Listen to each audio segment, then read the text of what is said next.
with eyes on him, I was going through kind of an interesting season in life where I just had my first son. And I remember some of the conversations me and my wife were having at the time. And it was really hard for us financially. So much so I had to get a whole nother job because we wanted her to be able to stay home and invest her time in raising our son. That was her joy, and that'd be my joy to be able to provide a situation like that. But just it's financially straining. And so before we got married, we had wanted mad kids, and we still want mad kids. But once you start going through life, and you see the complication of trying to provide an atmosphere where that is really, at the end of the day, more comfortable, because not prohibitively so, but it's still more comfortable. You start to re-question some of those convictions that you would have just had if you would have just been reading the Bible. You see the blessing that's in a full family. You see and God's faithfulness to provide for you. And so that was going through my mind when I wrote that song, and it was just this idea that, I'm just gonna look at what God says is for us, and I'm just gonna have to trust that He's gonna provide for our needs, which is a lot easier said than done. But that context specifically was one in which I think God was calling us to look to Him.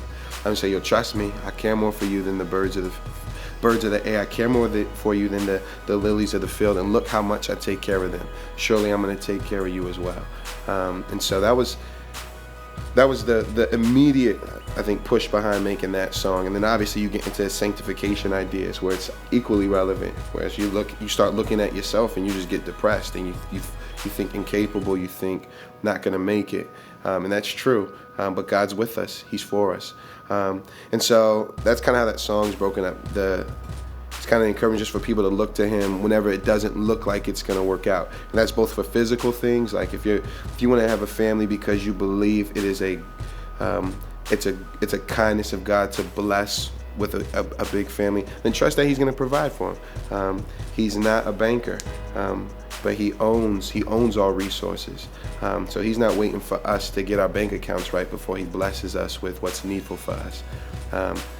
But rather He looks for us to walk in just obedience and trust that He's going to make a way as we do. And that's the same for the soul. As we continue to press in towards Christ, He's going to provide for our development, and that's what's meant by that Romans 8. If He hasn't withheld His Son, will He not also give you all things? I believe the context is actually speaking more of sanctification. He's going to glorify us. But it also has physical benefits as well.